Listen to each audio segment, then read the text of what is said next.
Sitting in that tiny chair in my daughter's kindergarten classroom, I anxiously wait for the news. See, about a month earlier, her teacher called concerned about her hiding in the coat cubbies at school.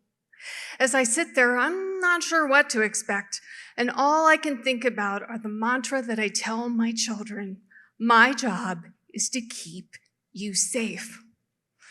And then I receive the news that no parent is prepared to hear. My daughter has autism. And suddenly that chair seems a lot smaller, and I am overwhelmed with guilt because I hadn't seen the sign. I hadn't lived up to my mantra. I failed. The specialist must have known what I was thinking, because she leaned over softly and said, "How would you know? You're not trained in this area." Well, I'm confused. I should have known. And as a type A person, and some might say type 8 squared, I am always in control. I get things done. I get from point A to point B according to plan. There are no detours. I'm not a journey kind of gal. And now I'm lost, without a plan, and that detour takes another turn when I learn that her twin sister is also on the spectrum. As a business owner, caregiver, have you ever wondered, what am I going to do now? My answer: embrace my mantra and take action.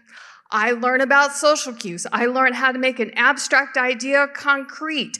I learn how people process and think differently.